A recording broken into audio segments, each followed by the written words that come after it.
দর্শক, বান্দরবানে বাড়ছে হাম আক্রান্ত শিশুর সংখ্যা। এ বিষয়ে বিস্তারিত জানাতে যুক্ত হচ্ছেন সহকর্মী ইয়াসিনুল হাকিম। ইয়াসিন, সেখানকার কি পরিস্থিতি দেখছেন? আমি এখন দাঁড়িয়ে আছি বান্দরবানের সিভিল সার্জন কার্যালয়ে। এখানে হাম রুবেলার যে টিকা কার্যক্রম সেটা নিয়ে একটা কনফারেন্স হচ্ছে। আমরা সেখান থেকে যে তথ্যটি জানতে পেরেছি, বান্দরবানের ৭ উপজেলা, ২ পৌরসভা এবং ৩৬ ইউনিয়নে ইতিমধ্যে হামের যে একটা প্রাদুর্ভাব তৈরি হয়েছে। তার মধ্যে বান্দরবানে আলীকদম উপজেলার যে দুর্গম কুরুকপাতা ইউনিয়ন রয়েছে, সেই কুরুকপাতা ইউনিয়নে যে পুরো জেলাতে ২৫৩ জন রোগী এখানে সন্দেহভাজন হামের সংক্রমণ রয়েছে বলতেছে। সেখান থেকে প্রায় ৬৩ জন রোগী আলীকদমে কুরুকপাতা সহ বিভিন্ন ইউনিয়নে তারা আক্রান্ত হয়েছে।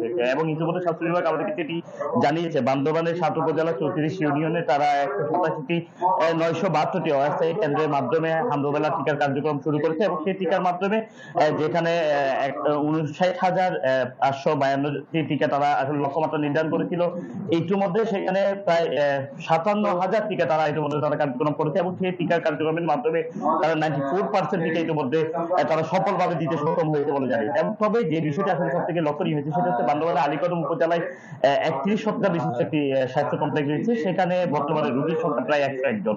তাদেরকে চিকিৎসা সেবা দিতে গিয়ে সেখানে স্বাস্থ্য বিভাগ যেমন হিমশিম খাচ্ছে, পাশাপাশি হসপিটাল কর্তৃপক্ষের যে বাধ্যবাধকতা রয়েছে, নিয়মতান্ত্রিক জটিল রয়েছে, সেখানেও কিন্তু আসলে অনেকটা বিপাকে পড়ছে। তবে স্বাস্থ্য বিভাগের পক্ষ থেকে বলা হচ্ছে, বান্দরবানের ৭ উপজেলা, ৩৪ ইউনিয়ন, ২ পৌরসভার বিভিন্ন জায়গাগুলোতে তারা সেই কেন্দ্রের মাধ্যমে হাম রুবেলার যে টিকা কার্যক্রম সেটি পরিচালনা করছে। এটির মাধ্যমে বান্দরবানে তারা অনেকটা আসলে নিয়ন্ত্রণ আনতে পারবে বলে তারা মনে করছে। পাশাপাশি বান্দরবানে ইতিমধ্যে ২৫৩ জন যে সন্দেহভাজন হামের প্রাদুর্ভাব বলে রোগী ধরা হচ্ছে, সেখান থেকে নমুনা টেস্টের মাধ্যমে ১৬ জনকে তারা শনাক্ত করা হয়েছে। এবং ১ জানুয়ারি থেকে এই পর্যন্ত একজনের যে মৃত্যু ঘটনা ঘটেছে, এক শিশু, সেটিকে আসলে হামের সন্দেহজনক বলা হচ্ছে। তবে স্বাস্থ্য বিভাগ যেটি বলছে, বান্দরবানে তারা প্রত্যেকটি জায়গায় তারা যে লক্ষ্যমাত্রা নিয়েছিল সেটি ইতিমধ্যে 94% তারা ইতিমধ্যে আসলে সফলভাবে সেই টিকা প্রয়োগ করেছে। এবং তারা আশা করছে একটি শিশু আসলে হামের টিকা থেকে বাইরে থাকবে না। তারা বিভিন্ন জায়গাগুলোতে, দুর্গম এলাকাগুলোতে তারা প্রবেশ করছে। এবং আগামী ১০ই মে পর্যন্ত তাদের এই কার্যক্রম চলমান থাকবে। আজকে বান্দরবানের খানপুর উপজেলার দুর্গম, রেমাক্রি এবং নাফাকুম সহ বিভিন্ন যে আন্দারমানিক সহ বিভিন্ন জায়গাগুলো রয়েছে, সেখানে স্বাস্থ্য বিভাগের বেশ কিছু টিম গিয়েছে এবং সেই জায়গাগুলোতে যাতে কোনো শিশু টিকা থেকে জড়ে না পড়ে সেই পদক্ষেপ তারা নিচ্ছে।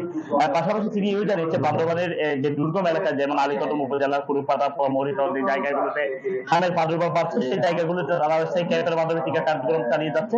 পাশাপাশি বান্দরবানের প্রত্যেকটি জায়গায় প্রত্যেকটি মানুষকে টিকার আওতায় আনার জন্য তাদের কার্যক্রম রয়েছে। এবং ইতিমধ্যে হামের যে সব থেকে বেশি বলা যায় আসলে বান্দরবান আলীকদম উপজেলা, সেখানে আসলে চিকিৎসা সেবা জোরদার করা হয়েছে। অস্থায়ী ভাবে বিভিন্ন জায়গায় মেডিকেল টিম প্রস্তুত করা হয়েছে। ধন্যবাদ আপনাকে। দর্শক, হাম পরিস্থিতির খবর জানছিলাম আমরা বান্দরবান থেকে।